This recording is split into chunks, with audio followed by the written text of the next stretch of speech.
vamos passar em seguida ao painel sobre a temática das novas soluções energéticas, com a participação do Sr. Engenheiro João Conceição, CEO da REN, a doutora Teresa Arcacis, CEO comercial da Galp, Dr. Miguel Fonseca, EBM da EDP Comercial, o engenheiro José Pedro Salema, CEO da EDIA, o Dr. Pedro Aguiar, CEO da Prosólia Portugal, e o engenheiro Marco Vantagiato, EMEA Manufacturing Head of Indorama.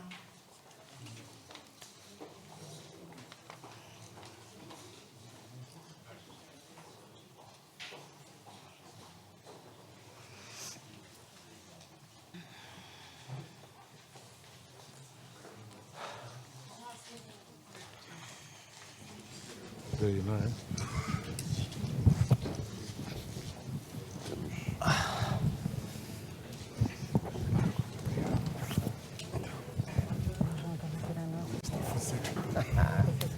Estão a ver aí o que está contigo?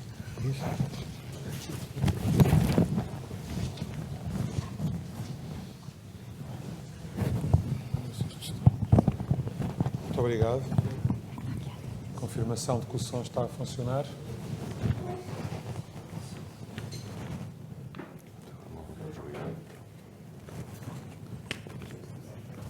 Como a minha colega Maria Alexandre Costa acabou de anunciar, temos aqui connosco no painel 6 empresas: a Galp, a REN, a Prosólia, a EDIA, a EDP e a Indorama. Eu ia começar por lançar o debate perguntando à Teresa Arcacis, que temos aqui em representação da Galp, que, pegando nisto, que foi dito agora também um pouco pelo Sr. Secretário de Estado e pelos oradores, sabendo nós que hoje em dia a alternativa à refinação em Sines é a importação de produtos refinados, perguntava-lhe, no interesse da sustentabilidade da refinaria de Sines e da economia nacional, quais os projetos de transição verde que têm em carteira para esta unidade tão importante, para a Galp, certamente, mas sem dúvida nenhuma para o país. Muito bem. Bom, antes de mais agradecer o convite para estar aqui hoje a falar deste tema que, como vimos, é um tema transversal à economia e, portanto, deixou de ser um tema do setor energético e é um tema que realmente marca o futuro e estará no futuro do nosso país. De facto, nós temos aqui nesta região uma unidade de refinação, que é uma unidade que continua a ser crítica para o abastecimento energético do país e, portanto, que a Galp está ciente das suas responsabilidades como player integrado de energia em continuar a fornecer e a abastecer o país com estes produtos e os clientes, garantindo esta segurança de abastecimento, mas não está cega, não é? Está a ver que efetivamente existe uma transformação muito grande na economia e no panorama energético. Há claramente aqui, eu destacaria dois elementos, um que é um movimento social acompanhado por um movimento regulatório de descarbonização. A descarbonização é um desígnio e Portugal assumiu metas bastante ambiciosas neste desígnio. E, por outro lado, muito claramente a entrar no nosso contexto, uma eletrificação da mobilidade que vem substituir uma parte importante do que são os combustíveis líquidos. Ainda assim, a nossa reflexão para Sines olha para um mercado de combustíveis líquidos que continua a ser bastante relevante e, portanto, quando nós olhamos para a Ibéria, mesmo em 2030, nós continuamos a ver cerca de 30 milhões de toneladas de combustíveis líquidos que vão ser necessários. Agora, estes combustíveis líquidos vão ser diferentes. E, portanto, o que nós queremos trabalhar em Sines são projetos que permitem que parte deste líquido seja substituído por produção a partir de energias renováveis, dando também resposta a muita da regulação que tem vindo a ser construída. Temos, por isso, o grande objetivo de transformar a nossa refinaria de Sines num parque verde, como nós lhe chamamos, onde será feita a produção de biocombustíveis e, portanto, temos projetos de produção de HVO e de produção de Sustainable Aviation Fuels, portanto, combustíveis renováveis para a aviação. E temos também, como aqui já foi mencionado, projetos para a produção de hidrogénio e, através da produção de hidrogénio, avançar também para a produção de combustíveis sintéticos que permitam alimentar setores da aviação, setores da marinha e o setor do transporte rodoviário pesado. Portanto, com isto conseguimos realmente fazer a transição energética, não é fechar uma porta um dia e abrir outra porta no outro dia. Entendemos que não é desta forma que se consegue fazer uma reinvenção do sistema energético, mas sim fazer esta transição de um tipo de produtos para outro tipo de produtos, garantindo ao longo de todo este processo a estabilidade do fornecimento, a segurança do fornecimento e com toda esta dinâmica empresarial que vemos à volta destes projetos e dinâmica das infraestruturas, conseguir construir e manter a competitividade do país nestas matérias. Muito obrigado, Teresa. Muito importante este processo de reorientação da refinaria de Sines para combustíveis líquidos alternativos, para aquilo que não poderá eventualmente ser eletrificado tão depressa, o transporte aéreo, marítimo e pesado, e também pelas suas referências aos projetos de hidrogénio verde. Eu passava ao João Conceição e perguntava que papel é que a REN está preparada para desempenhar nos gases renováveis, nomeadamente no hidrogénio verde, que nós gostaríamos de ver produzido em Sines para distribuir e consumir localmente, com distribuição pelo país e eventualmente até exportação. Bem, em primeiro lugar, queria agradecer pelo convite e a possibilidade de estar aqui presente. Respondendo diretamente a essa questão, eu não encontro uma palavra tão boa como aquela que o Sr. Secretário de Estado acabou de dizer. Portanto, qual é o papel da REN? Integrador. E a nossa função é, para o hidrogénio, a mesma que já exercemos no caso do gás natural e no caso da eletricidade. Portanto, são criar as condições necessárias de infraestruturas e disponibilizar essas infraestruturas com acesso aberto a todos os interessados nas condições mais competitivas possíveis.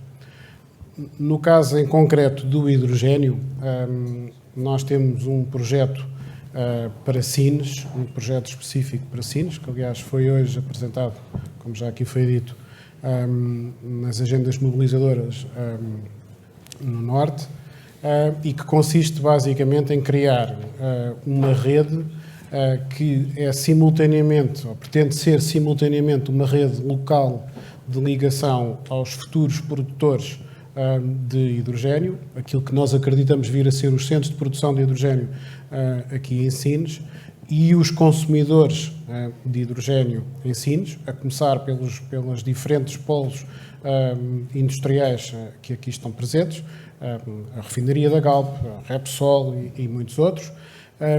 Isto em primeira instância. A segunda instância, conjuntamente com o operador de rede de distribuição, estudar a viabilidade de alargar essa rede a uma rede, eu diria, mais ajusante da cadeia de valor e entrar mesmo no complexo populacional, no agregado populacional de Sines, no fundo procurando aqui testar a possibilidade de transportar hidrogénio até consumidores de mais baixo volume, portanto, no limite de consumidores domésticos.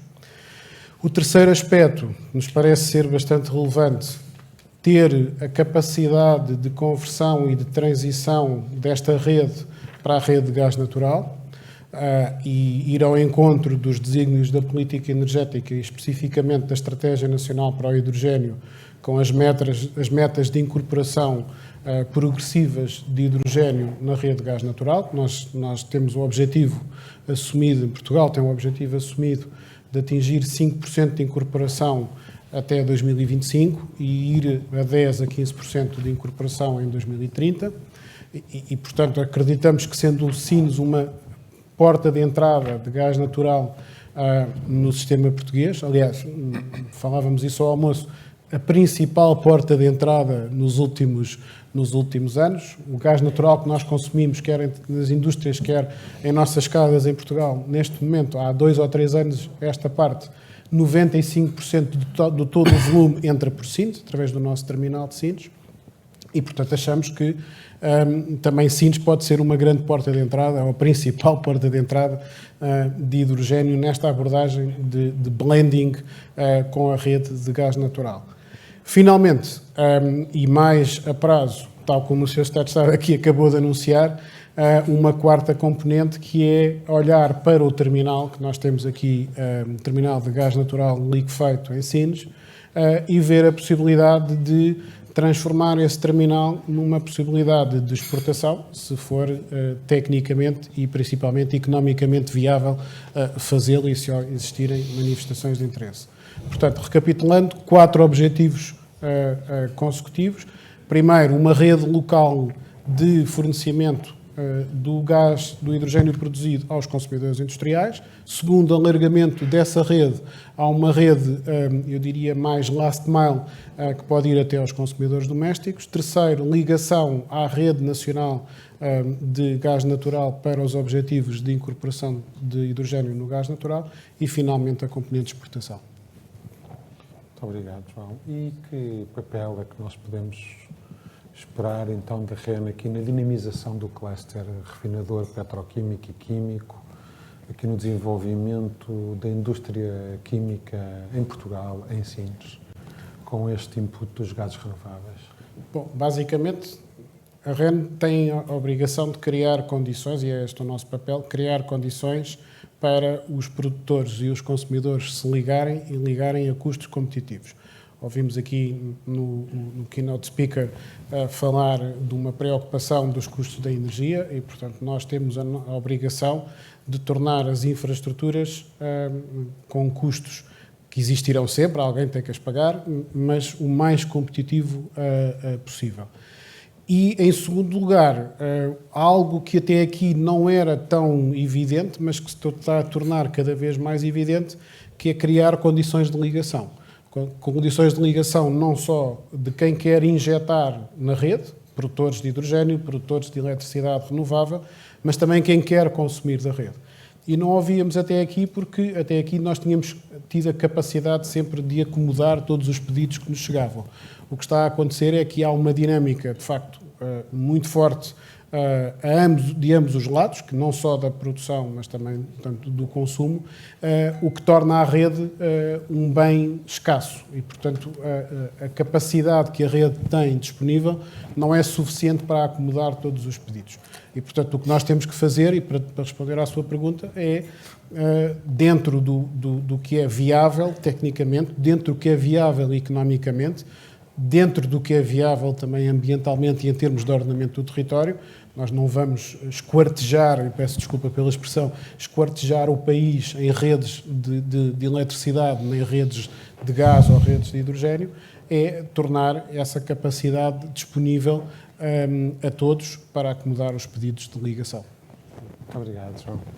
Então, virava-me agora aqui para o Pedro Aguiar, da ProSolia, pegando aqui nesta temática das interligações, para lhe perguntar o que é preciso para fornecer eletricidade suficiente de fontes renováveis para todos estes projetos de transição económica e energética, da transição digital e da descarbonização, nomeadamente aqui na região de Sines.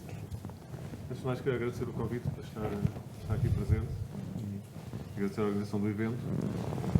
Na verdade, para nós, ao contrário dos testemunhos anteriores, em que toda esta agenda de transformação acaba por ser uma transformação do negócio, uma transformação do que as empresas fazem, do ponto de vista das empresas de energia, no caso das energias renováveis, acaba por ser um negócio, uma continuidade. Isto é, nós o que temos de fazer é fazer exatamente aquilo que temos feito até agora, mas numa escala e com uma dimensão um pouco maior e mais acentuada. E, portanto, do ponto de vista de entrega, da capacidade de entrega dessa energia, temos uma nota de tranquilidade. Isto é algo que, historicamente, já provámos, as empresas de energias renováveis que conseguem escalar e conseguem entregar em tempo e em horas quantidades significativas de energia, seja eólica, seja solar, seja todas essas. Portanto, essa foi a história da última década relativamente às energias renováveis. E, portanto, vemos com muita tranquilidade a capacidade para fazer essa entrega e para conseguir aproximar. Do ponto de vista técnico, não vemos grandes questões. A questão é exatamente decidir onde é que queremos ter essa energia, que tipo de energia é que queremos ter, tendo em conta também os padrões de consumo e as necessidades do ponto de vista de disponibilidade. Obviamente a energia pode ser sempre centralizada ou descentralizada. Idealmente deverá ser descentralizada, e aliás aqui em Sines temos vários exemplos de centrais descentralizadas, seja para o consumo, seja associadas a consumidores. É o caminho que vemos a prosseguir, mas não vai ser suficiente. O que existe capacidade, o que existe espaço disponível para instalar unidades produtoras descentralizadas não é suficiente para as necessidades de consumo e não é suficiente para todos estes desafios que se apresentam. E, portanto, vai ser necessariamente estudar soluções centralizadas, e essas soluções centralizadas, obviamente, vão ocupar espaço, vão ocupar território e vão ter de ser compatibilizadas com os valores e com os planos que existam. Esse é essencialmente o desafio que existe, é conseguir encontrar soluções de instalação das unidades produtoras que sejam compatibilizadas com as necessidades do território, com as necessidades das populações e com as necessidades dos consumidores. E essas condições existem hoje? Esse quadro existe hoje? O que é preciso alterar? O quadro existe, as regras existem, os planos existem, as entidades estão disponíveis e, portanto, tem sido feito um trabalho, tem sido, obviamente, todos gostaríamos que fosse mais rápido, mas o sistema tem vindo a funcionar. É necessário agora dar um pouco mais de carga, é necessário talvez acelerar um pouco mais os processos, mas sentimos que os instrumentos que são necessários existem neste momento. Portanto, vemos o desafio com muita tranquilidade e cá estaremos para dar resposta às necessidades que estão a aparecer. Muito bem. Muito obrigado. Perguntava então ao Miguel Fonseca, da EDP, que neste contexto de mercado atual, não é, em que os preços de energia atingem valores recorde, que soluções é que tem, que soluções é que podem existir para apoiar as grandes indústrias numa gestão eficiente do seu consumo energético? Certo. Antes de mais, obrigado pelo convite, por estar aqui. Só para pôr em perspectiva um bocadinho só onde é que estamos em termos de mercado e o desafio que estão para a frente, é um privilégio poder estar aqui a ouvir-vos sobre a transição energética, o Secretário de Estado a falar sobre o que está para a frente. E o que está para a frente é um desafio gigante. Tá? E para pôr esse desafio em termos relativos, a economia mundial nos últimos 30 anos aumentou em cerca de 4% a eletrificação. Nos próximos 30 tem que aumentar 40% para estarmos no caminho para a carbon neutrality ou para os compromissos de 2050. É um desafio gigante. Esse desafio gigante, temos agora um spike de preços de energia, em que muitas das empresas aqui presentes apresenta-se obviamente como um desafio gigante, e como o João Conceição estava a dizer, há aqui um papel das redes, há também um papel do preço da energia. A volatilidade hoje que vemos da energia está 90% explicada pelo custo do gás e pela maneira como é precificada em mercado a energia, depois uma pequena parte pela relativa falta de vento que houve no último ano, e depois outras explicações mais residuais. E, portanto, é uma situação passageira, mas nós de situação passageira em passageira temos tido disrupções graves nas nossas cadeias de valor, e nomeadamente nos custos energéticos. Como é que nós vemos esta solução para a frente e um bocadinho como é que nós temos estado a apoiar os nossos clientes, e alguns dos quais estão aqui?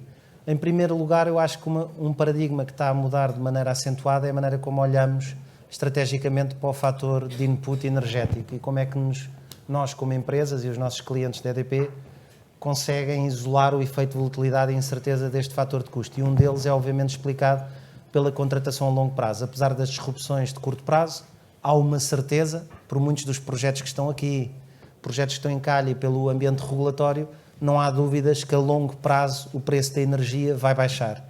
E, portanto, parte da solução que nós temos estado a implementar com os nossos clientes no curto prazo é, obviamente, a contratação que permita isolar do mercado das volatilidades de curto prazo e estar mais exposto à tendência global do mercado de longo prazo, obviamente fazendo contratos com maior duração e permitindo esta mitigação de risco. Esse é o principal fator. O segundo, e que pode valer até 30%, do consumo energético das empresas é, obviamente, e como estava a falar aqui no painel, o tema da produção descentralizada e do consumo, do autoconsumo, ou seja, o que é conhecido como o prosumer, ou seja, ser produtor e consumidor ao mesmo tempo. Isto permite isolar e expor ao custo de capital da própria empresa em termos de fator produtivo solar, ter à sua disposição, com o seu investimento, produção solar e, com isso, colmatar e tirar da equação essa exposição. Nós vemos, obviamente, é esperado que nos próximos 5 anos, eu estava a comentar isso na nossa mesa, nos próximos 5 anos, não sei se vocês viram, esta semana foi lançada pela Agência Internacional de Energia o último estudo para os próximos 5 anos da capacidade renovável que vai ser instalada. Essa capacidade renovável que vai ser instalada fica aquém quase 250 gigas nos próximos 5 anos daquilo que seria esperado para estarmos on track ou em linha para o compromisso de carbon neutrality. O que é que isto quer dizer? Que há muito caminho a fazer. Nós esperamos que da capacidade renovável instalada nos próximos 5 anos, nos países mais maduros, quase 20% venha de autoconsumo, ou seja, de solar e outras componentes de renovável descentralizado, ou seja, vai ser uma componente cada vez mais importante e as empresas não a podem descurar na maneira como estão a planear a sua autonomia energética, a sua previsibilidade desse fator de custo essencial na cadeia produtiva. Em último lugar, e obviamente o tema da eficiência, ou seja, ok, tenho uma fatura energética, há parte que vai ficar exposto a mercado, há parte que vou comprar a mais longo prazo, há parte que vou autoconsumir, o que é que eu faço com o resto? Tentar reduzir. Os projetos de eficiência energética, os incentivos que estão aí de forma estruturada com o PRR, temas de flexibilidade, displacement de consumo, temas até mais próximos da distribuição, com adaptação de fatores de potência, etc., devem ser equacionados nessa fatura de diminuição da fatura energética. E acho que temos que olhar estamos num momento de alta disrupção, olhando para a frente com a eletrificação da economia, a equação só se vai complexificar. Então acho que vai ser uma soma de soluções para atingirmos essa eficiência que é necessária a futuro. Muito obrigado. Perguntava então agora ao Marco Vantagiato como é que a indústria reage a estas dificuldades que podem ser mais ou menos temporárias, nomeadamente que medidas é que podia sugerir para que Portugal seja mais competitivo na atração de indústrias de base intensivas em energia face aos demais países, nomeadamente aos demais países da União Europeia. Certo. Antes de mais, boa tarde a todos, obrigado pelo convite. É difícil hoje em dia estar sentado na cadeira de quem é um grande consumidor de eletricidade e de gás. Como já foi referido pelo presidente da AP Química, os nossos custos hoje em dia são 5 vezes o que eram 6 meses atrás. E mesmo nós, como empresa, agora temos como foco quase 100% dos nossos investimentos vão ser, como grupo, na sustentabilidade e na descarbonização. Temos, a curto prazo, um problema. Ou seja, necessitamos de lá chegar. Os projetos que foram referidos, hidrogênio, são fantásticos e nós, em primeira linha, estamos envolvidos na definição de projetos de produção também de hidrogênio verde, mas são projetos que vão demorar 2, 3 anos até lá chegar. E temos todos que encontrar uma solução para lá chegar. E Portugal, nós fazendo uma comparação entre as várias fábricas que nós temos na Europa, se ficamos a falar só da Europa, de facto somos os mais penalizados, porque temos o custo da eletricidade mais elevado e não temos nenhum apoio transitório, coisa que, por exemplo, existe em Espanha, existe na Holanda, mas não temos em Portugal. Por isso, a linha traçada da descarbonização é o caminho certo, com certeza, mas tem que haver também algo para nos acompanhar até lá chegar, para as empresas também decidir onde é que vão fazer os investimentos. Porque, afinal, o risco que nós corremos, nós como grandes consumidores, a indústria de química de base consome muito para produzir muito, com margens, afinal, muito pequenas. seu custo, a energia é 80% do nosso custo de conversão. Por isso, o impacto para nós é determinante. Ou conseguimos passar isso ao nosso cliente final, coisa que é quase impossível, não é? Pode ser sustentável agora, que não temos uma importação devido à crise logística dos países asiáticos, China, Coreia, etc. Mas isso vai acabar, ou seja, quando a logística vai tornar outra vez aquilo que era há um ano atrás, vamos ter que enfrentar o problema, como é que vamos fazer contra os países asiáticos que não têm carbon tax. O CBAM, hoje em dia, por exemplo, não abrange também os produtores PET. Nós somos uma empresa que produz PET. Hoje em dia, o PET não está abrangido no CBAM. Por isso, nós, como empresa, temos os fundos para investir na descarbonização, mas temos que ser acompanhados e ajudados. Então, mas e que tipo de investimentos é que poderiam eventualmente estar no horizonte de uma empresa como a Endurama, não querendo especificar demasiado, por exemplo, no contexto da União Europeia, Sim, atendendo ao atual quadro regulatório, como eu disse, estamos e também as a diferenças pensar entre países, entre Estados-membros, que sabemos que há. em todas as fábricas. Estamos a pensar também em introduzir hidrogênio verde na substituição do natural gas, porque nós necessitamos de energia térmica também. Por isso, temos que queimar um combustível ou eletrificar para poder depois produzir vapor. Exato. Da perspectiva de um grande consumidor, eu aproveito para voltar à Galp e me perguntar como, na dupla vertente de grande consumidor que é atualmente, hidrogênio cinzento, como é que vê a possibilidade de ser também um produtor de hidrogênio verde e a possibilidade de avançar com a sua própria descarbonização? Claro, absolutamente.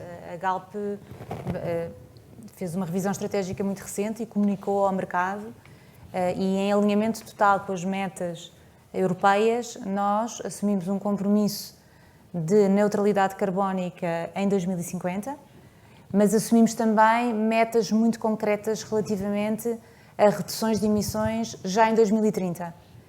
E esta redução de emissões são 40% no total de emissões de CO2 das nossas operações, e são também uma redução de intensidade carbónica em 40% no que é a nossa produção. E como nós somos também vendedores, como bem dizia, somos também responsáveis pelas emissões que acontecem depois de nós entregarmos os produtos, e assumimos também um compromisso de redução de 20% nas emissões de tudo aquilo que nós vendemos.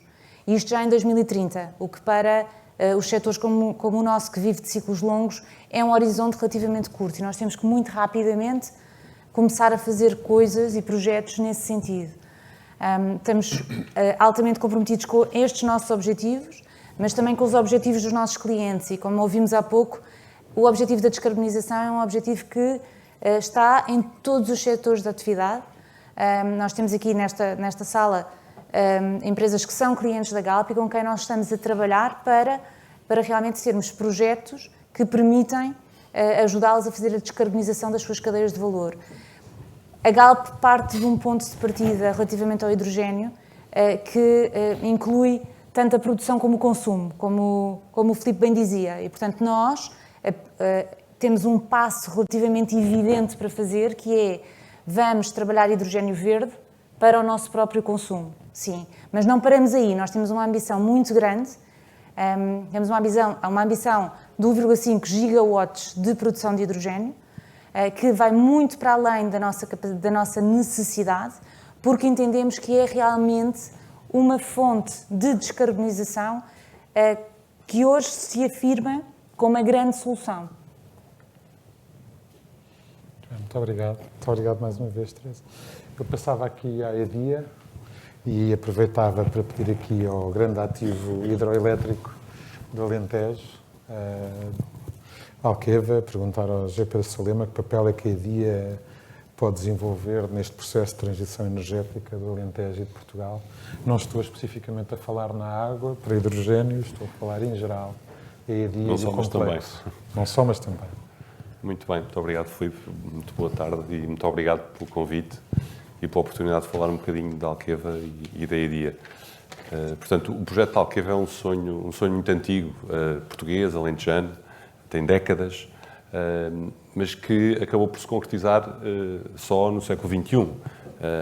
Só em 2000, há 5 anos, que a primeira fase de infraestrutura está concluída. Tem uma particularidade este projeto. Quando nós aprendemos o ciclo da água, naqueles livros escolares, e vemos as nuvens em cima das montanhas, normalmente vemos lá uma barragem também das montanhas. Não é? Isto para dizer que os sistemas de regadio típicos têm os seus reservatórios a cotas altas e usam o Sr. Newton para distribuir a água, não é? E, portanto, a adução gravítica. A Alqueva é ao contrário. Portanto, a Alqueva tem a barragem a uma cota mais baixa do que a área que serve. E, portanto, precisa, para começar a trabalhar, tem que começar por bombar a água, por elevar a água cerca de 85 metros logo na primeira elevação. A nossa elevação média anda em torno dos 140 metros. Quer dizer isto que a distribuição de água em Alqueva, que, abre parênteses, tem sido um enorme sucesso, portanto, a componente hidroagrícola tem sido um enorme sucesso e tem ultrapassado os cenários mais otimistas que existiam há uns anos. Portanto, nós hoje já ultrapassámos os 100% de adesão, quando apenas há 8 anos atrás, quando cheguei à EDIA, o meu mandato era garantir que a Alqueva não seria um elefante branco, portanto, mudámos por completo o panorama.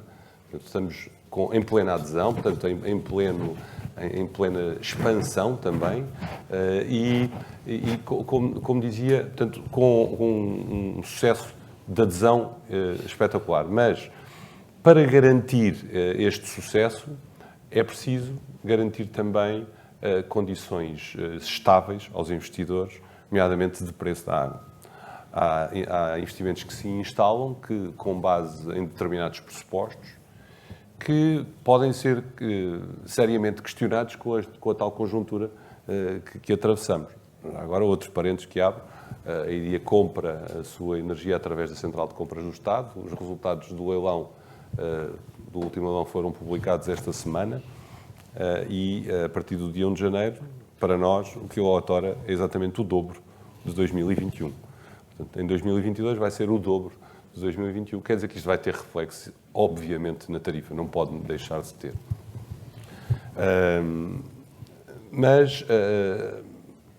Há uns anos, também, quando fizemos esta reflexão estratégica, como é que nós garantimos condições estáveis de fornecimento da água, de preço da água, quando temos esta necessidade enorme de energia, só garantindo, então, uma independência do mercado e produzindo uma parte importante da nossa energia. Alqueva, na sua gênese, tem uma grande hídrica, não é? Tem a grande hídrica instalada com 530 megawatts de potência reversível, portanto é um centro eletromotor muito importante por causa da sua reversibilidade, portanto, isso com certeza que os colegas podem falar muito melhor que isso do que eu, mas para a EDIA não é tema, este não é tema, e não é tema porque em 2007 a hidroelétrica foi concessionada à EDP por 35 anos, e portanto isto deixa de ser tema de decisão até 2042, isto não é tema que está em cima da agenda. Temos que nos voltar, com certeza, para outros locais, não é? Para outras fontes e perceber como é que conseguimos garantir os 300 gigawatts-hora que consumimos todos os anos. E foi por isso que cedo descobrimos a fotovoltaica. A fotovoltaica, em associação com a distribuição de água para regadio, tem um fit muito interessante. Isto é, a procura de água, a curva de procura de água anual segue exatamente a curva de produção fotovoltaica. Temos também um sistema muito bem ligado à rede, portanto a EDIA é responsável por modernizar uma grande parte da rede do sul do país, porque teve que construir as linhas necessárias para abastecer as suas estações elevatórias, portanto estão extraordinariamente bem ligadas e têm sempre também algum espaço disponível para a instalação de painéis. Se bem que esse espaço não é muitas vezes em terra, é muito mais frequentemente em água. porque sempre ao lado de uma estação elevatória há um plano de água, há uma barragem ou há um reservatório. Não pode deixar de ser assim, tem sempre que ser assim. E a cobertura desses reservatórios com estruturas flutuantes é interessante também para a operação da EIDIA. Portanto, a nossa visão é de trabalhar e ter um papel quase de farol nesta senda da descarbonização, mostrar como é que é possível ter uma estrutura que tem algum peso, que é o maior consumidor de energia do setor público a uma larga distância, como é que nós podemos mostrar que é possível descarbonizar integralmente a nossa operação. E isso é perfeitamente possível com fotovoltaico flutuante associado aos grandes locais de consumo que são as estações elevatórias. Portanto, nós temos um plano de chegar aos 120 megawatts-hora de estruturas principalmente flutuantes.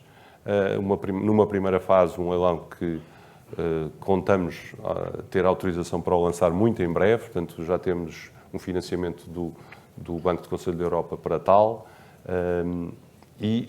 Gostávamos muito de aproveitar a onda do leilão que o Sr. Secretário de Estado da Energia referiu, que está a decorrer, ou que decorrerá em breve, o leilão fotovoltaico flutuante.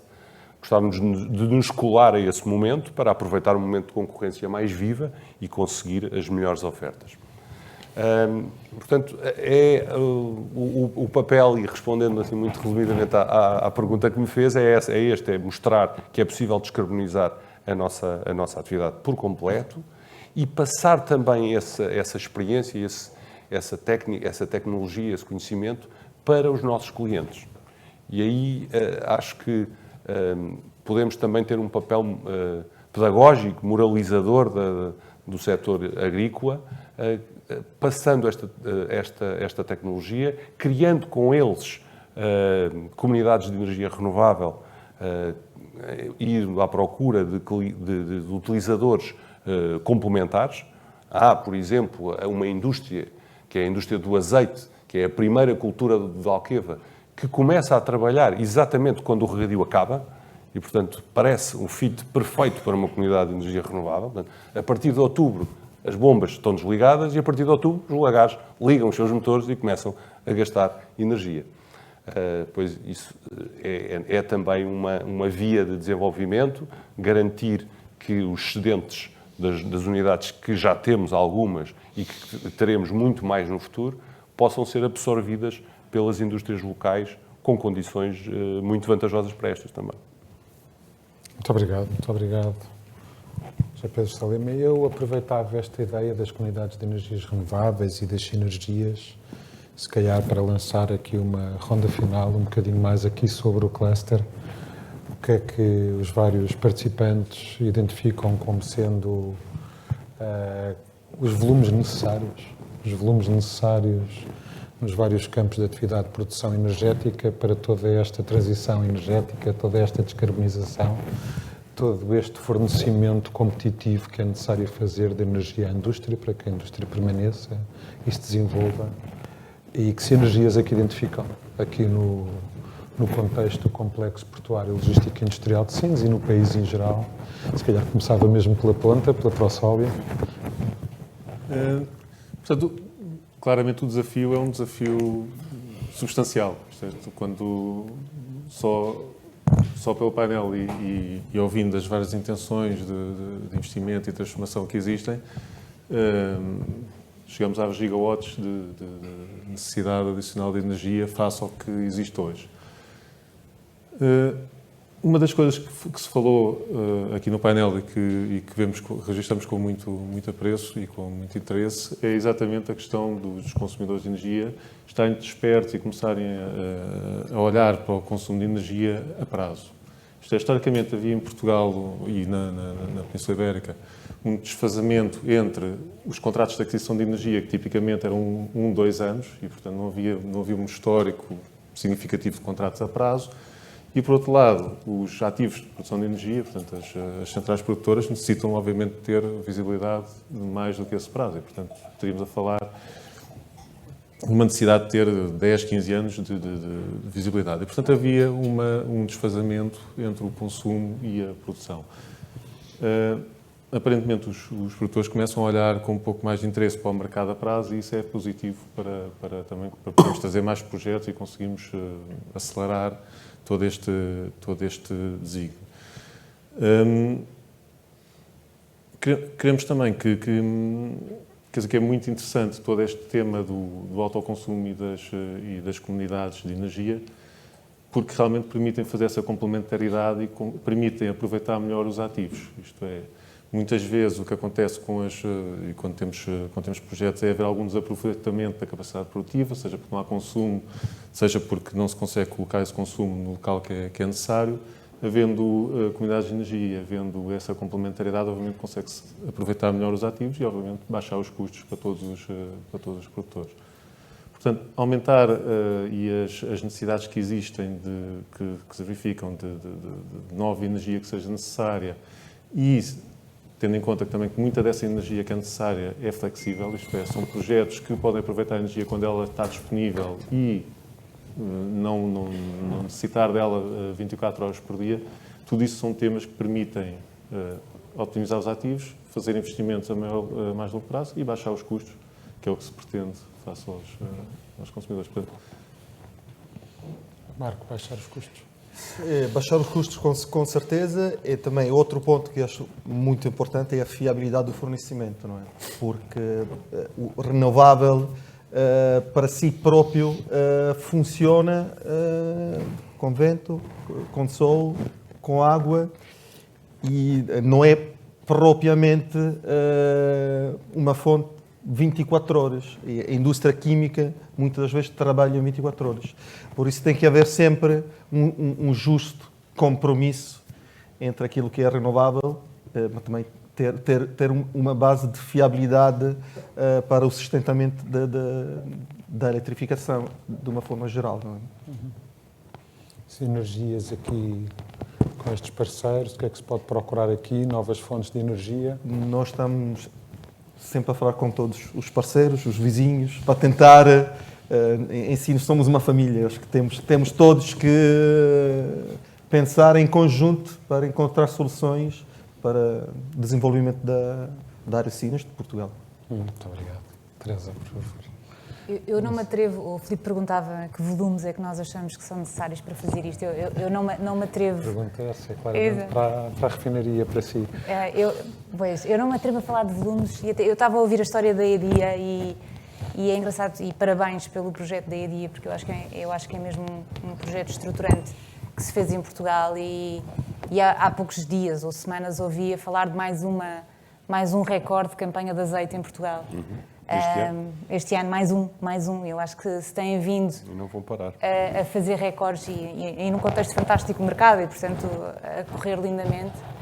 E é engraçado porque, se calhar, há 10 anos atrás, quando nós pensávamos no projeto do Alqueva, não víamos toda esta história que agora estamos a ver e das sinergias que existem naquele projeto. E, portanto, eu acho que é muito bom olhar para cenários e, obviamente, nós como empresa, como grande player neste setor, passamos a vida a olhar para cenários e para volumes e para o que vai acontecer, mas somos constantemente surpreendidos por novos tipos de sinergias e novos tipos de possibilidades que aparecem no nosso caminho. Olhando aqui para Sines, eu acho que um dos pontos realmente marcantes desta região é a infraestrutura. Ou seja, é fundamental que continue a existir um investimento na infraestrutura, e quando falo de infraestrutura, falo não só da infraestrutura portuária, mas também de toda a infraestrutura rodoviária que liga, dos gasodutos, das ligações elétricas. É muito importante que toda esta infraestrutura continue a ser mantida e adaptada às necessidades dos grandes projetos, porque é isto que torna os investimentos nesta zona atrativos.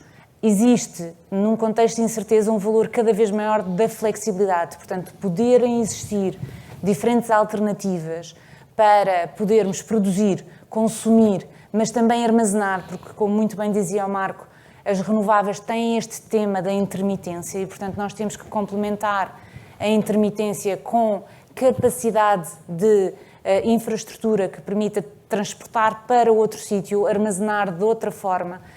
E é realmente fundamental que as entidades que estão à volta de toda esta região continuem a investir nisto. Já falámos aqui várias vezes de elefantes brancos, não queremos criar elefantes brancos, mas é preciso alguma coragem também para que os investimentos nas infraestruturas estejam à frente daquilo que é a vontade de investir de empresas que depois precisam efetivamente desta flexibilidade.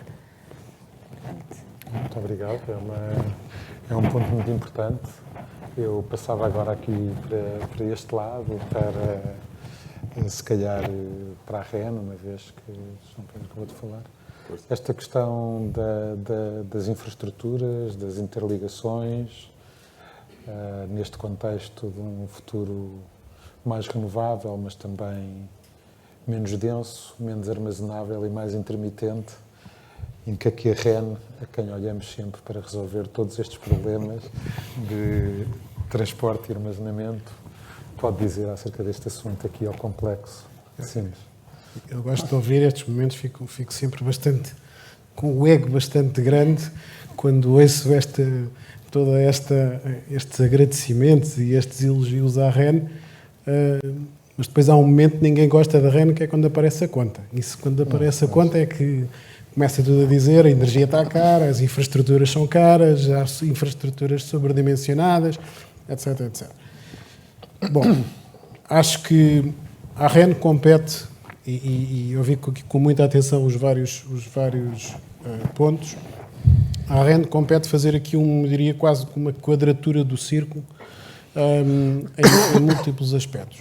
Primeiro, não esquecer algo que eu acho que aqui para toda a gente nesta sala e de quem nos está a ouvir, que dá por adquirido, mas acontecimentos recentes têm demonstrado que não podemos dar por adquirido, que se chama uma coisa chamada segurança de abastecimento. Nós, no mundo ocidental, habituámos-nos a que a energia, eletricidade, etc., está lá a um clique do interruptor, a um botão, e, portanto, nem sabemos o que é isto de repente, haver uma falha do abastecimento de energia. Não é para diabolizar as renováveis, porque o problema existe também com tecnologias convencionais. Eu acho que o problema não tem a ver com as renováveis. O problema tem a ver com algo que estamos a falar aqui, que é o setor da energia, por muitas razões, complexificou brutalmente. Quem está neste setor há muitos anos vivia uma realidade que era um fluxo unidirecional dos grandes produtores para o consumidor, redes relativamente simples, consumos muito bem comportados e com padrões muito bem definidos, players que eram players tradicionais. Ora, nada disso é o que nós temos hoje. Nós hoje temos fluxos bidirecionais. Muitas vezes aqui com a EDP temos que interagir, porque o normal que seria a REN transportar e passar para a EDP distribuição, ou agora é redes, isso já não é uma realidade. Às vezes nós estamos a receber da E-redes numa determinada zona do país para transportar e injetar na E-redes noutra zona do país. Portanto, isto é uma realidade. Os players são mais que muitos. A energia passou por necessidade, por oportunidade, ou o que quer que seja, a ser algo que é atrativo para entidades e investidores que vão para além dos investidores tradicionais, e aqui tradicionais com umas aspas muito grandes, e, portanto, não podemos esquecer o tema da segurança de abastecimento. Depois, outro aspecto que é combinar aqui que foi dito, que a Teresa falava na flexibilidade, o Marco falava no consumo integral, falávamos de os consumidores passarem a ser prosumers. A nós, na REN, preocupa-nos estar sempre o tal passo à frente para viabilizar que todos os outros possam dar os passos a seguir, mas este passo à frente tem que estar muito bem calibrado para não serem 5 passos à frente. Porque se nós dermos 5 passos à frente, e podemos falar concretamente aqui na questão de Sines, eu não tenho dúvidas nenhumas, porque já vivemos isto num passado recente, que toda a gente começa a dizer, pois, a energia está cara porque, a começar pelos senhores das infraestruturas, fazem coisas megalómanas, investem em infraestruturas que são sobredimensionadas e depois nós é que temos que pagar a conta. Portanto, parece-me que aqui, acho que há uma necessidade, e as ILs e as entidades oficiais do Estado vão ter um papel determinante em garantir as compatibilizações dos projetos que estão em cima da mesa, para que as infraestruturas possam fazer o seu trabalho e dar o tal passo à frente, mas sem ser excessivamente à frente. Portanto, há aqui uma questão que me parece que há uma sinergia muito forte, que é uma sinergia, diria, de coordenação temporal disto tudo. Depois, uma outra que também para nós não é de todo negligenciável, que tem a ver com a sinergia de aproveitamento do espaço físico. Ouvimos o exemplo dos painéis flutuantes e eu acho que os painéis flutuantes, para além de não entrar aqui em grandes tecnicidades e de engenharia, os painéis flutuantes têm uma vantagem que para mim me parece óbvia, que é usar um espaço físico e evitar que aquela zona que já está, de certa forma, ocupada por um espelho de água, poder ser duplamente ocupada e não estarmos a colocar esses painéis noutro sítio qualquer e ocupar o espaço, esse espaço físico. Nós temos sempre uma grande questão quando começamos qualquer projeto de infraestruturas, quer elas sejam de eletricidade ou de gás, que tem a ver com as faixas de servidão. E as faixas de servidão é, de facto, um problema e acho que o país, como um todo, tem muito ainda a evoluir. Acho que Sines tem sido um bom exemplo do que se pode fazer e é outro desafio que eu lanço em termos de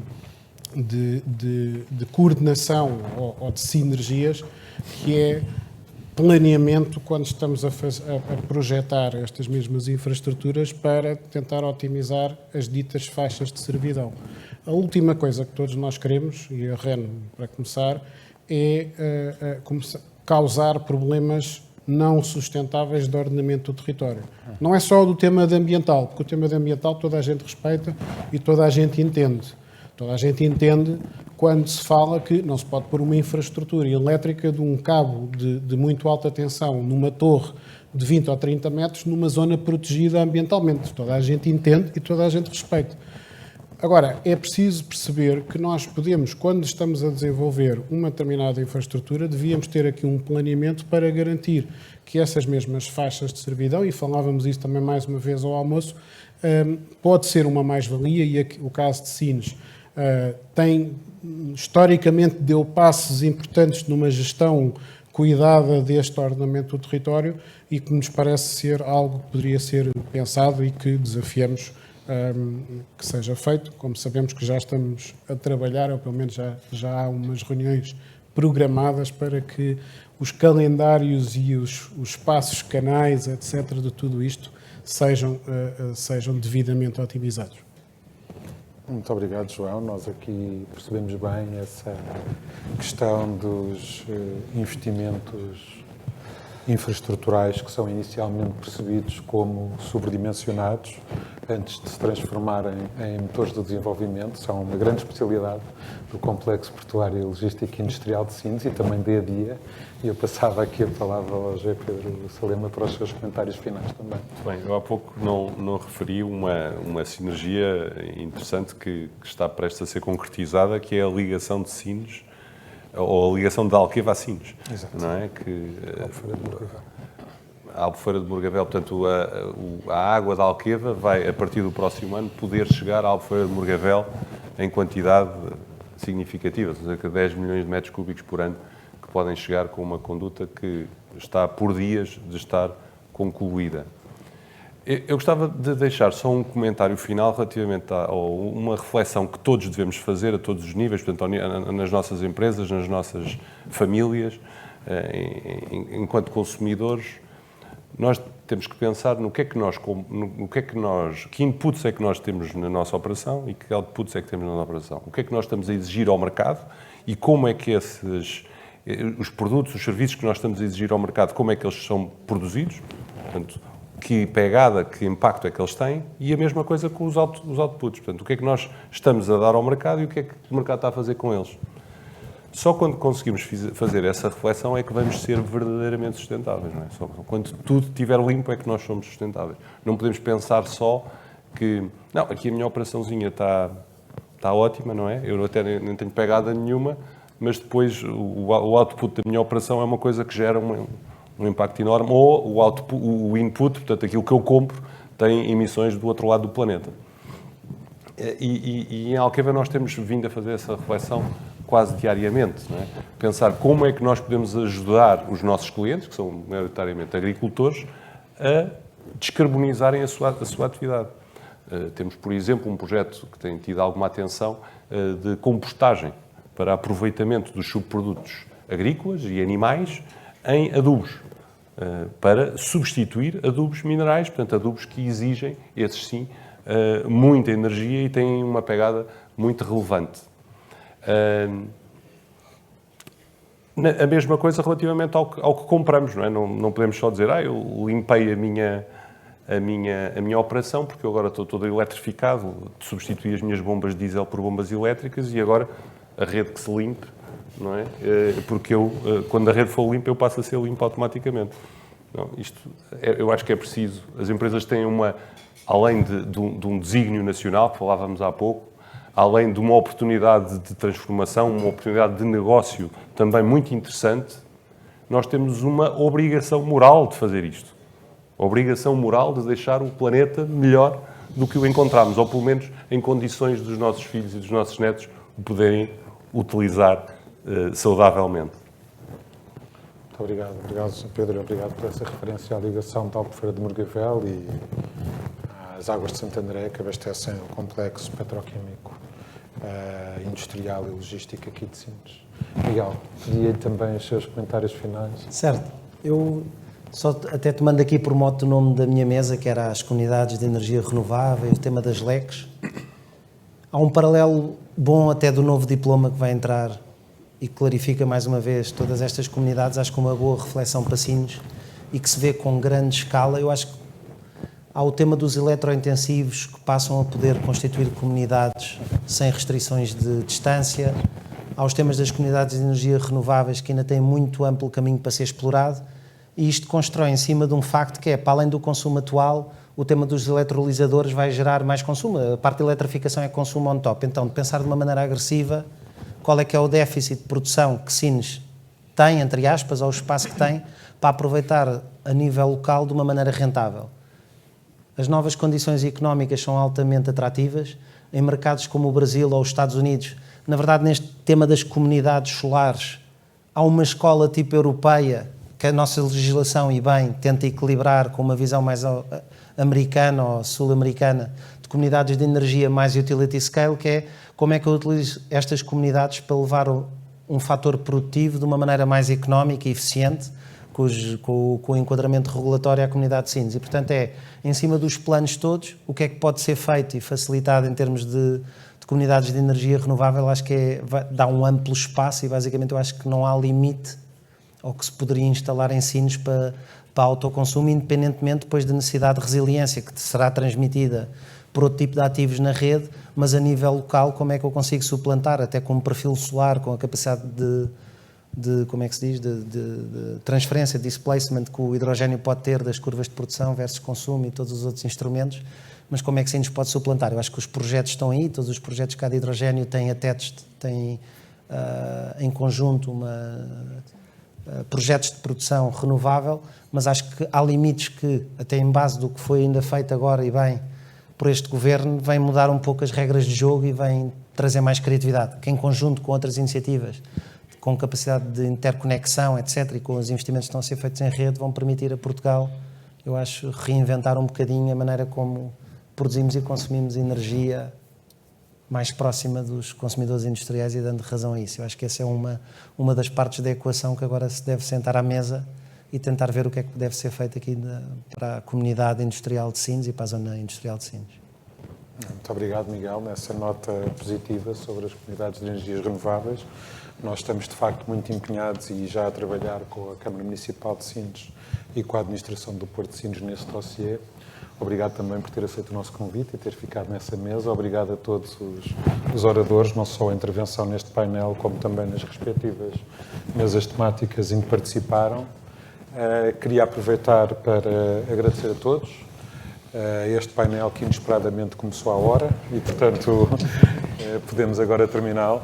Queria fazer um agradecimento especial, se me permitem, à nossa equipa da Direção de Desenvolvimento de Negócio, que organizou isto, com os colegas da Direção de Promoção Externa da ADRAL, e cá estaremos daqui a cerca de um mês e meio, talvez, com um evento sobre o nosso outro vertical mais dinâmico neste momento, que é o da transição digital, Cinestech Innovation and Data Center Hub. Muito obrigado a todos. Senhor Secretário de Estado, faça favor. Peço só que espere pelo microfone, como teve o streaming.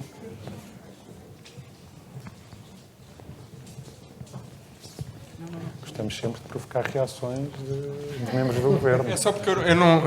peço desculpa por ter assim infiltrado neste painel, mas é só para dizer que nesta questão dos clusters e das comunidades de energia, já agora falo um bocadinho do que acabou por ser aprovado ontem na sua versão final. Nós tínhamos um diploma original que basicamente deixava para uma apreciação caso a caso todos os projetos de autoconsumo individual, coletivo e de comunidades, porque não quisemos concretizar o conceito de proximidade, portanto quisemos deixá-lo deliberadamente aberto, e pareceu-nos na altura que isso tinha custos e benefícios, tinha o benefício da flexibilidade, o custo da incerteza e da indeterminabilidade, mas como estávamos a fazer um decreto-lei novo, haveria certamente poucos projetos e, portanto, isso não seria um entrave muito grande. Obviamente que isso ao longo do tempo veio-se a revelar um entrave e, portanto, foi-nos pedido por múltiplas entidades que concretizássemos na medida do possível o conceito de proximidade. E fizemos. No projeto que foi para a consulta pública, o que estava era 1 km em baixa tensão, 2 km em... era 1 km em baixa tensão, acho que era 2 km, acho que era 2 km em média, e 5 em alta e 10 em muito alta. E depois dizia na linha a seguir que podiam ser apreciados, podiam ser admitidos outros projetos. Portanto, o que é que ficou? Nós duplicámos os limites todos, portanto ficou 2, 10, 20 e não 1, 5, 10. Ficou 2, 10, 20. E depois fizemos a seguir, porque quisemos mesmo tornar claro que isso não esgota o conceito de proximidade, é apenas um conceito de proximidade determinado que até é necessário para a plataforma, ou seja, é preciso ter um conceito determinado qualquer até para as inscrições online, ter um número concreto que se possa pôr, mas na seguinte linha, respondendo aqui às questões que foram agora suscitadas, o que está é que depois será avaliado caso a caso os projetos mais complexos, nomeadamente aqueles de prestação de serviços essenciais, serviços públicos essenciais, leia-se a EDIA, serviços públicos essenciais, leia-se o Grupo Águas de Portugal, e clusters industriais como Sines, que prestam serviços públicos essenciais, serão todos analisados nessa segunda opção, caso a caso. Aí teria que ser necessariamente deixado um bocadinho em aberto, porque esses projetos, pela sua dimensão, pela sua complexidade, por envolverem baixa, média, alta, múltiplas dimensões, não havia um critério objetivo de proximidade que nós pudéssemos inscrever na lei.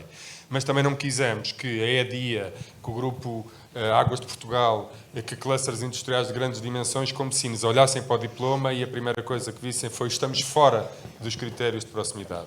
E, portanto, reformulámos essa segunda norma para deixar claro que estes projetos, estes clusters, o Grupo EDIA, pela sua dispersão geográfica, o Grupo Águas de Portugal, porque tem hectares no país inteiro, projetos como já nos foram apresentados todos os municípios do Algarve, que esses projetos não são excluídos, só não caem nos conceitos de proximidade imediatamente aferíveis, mas serão analisados caso a caso e, portanto, o diploma que foi ontem aprovado mantém integralmente a flexibilidade do anterior, diferencia as águas, portanto, cria critérios objetivos, aferíveis que possam ser inscritos numa plataforma eletrónica, por exemplo, para registar uma comunidade de energia que automaticamente satisfaça estes critérios, deixando para a análise caso a caso, que será depois, obviamente, trabalhada tecnicamente e até tarifariamente pela JEC e pela ERSE, mas não quisemos deixar de fora todos estes casos e deixámos bem claro que eles estão incluídos. Era só para fazer este acrescento, porque percebi que foi aqui levantado o tema várias vezes e não queria deixar esta ponta solta. Obrigado. Peço desculpa aqui pelo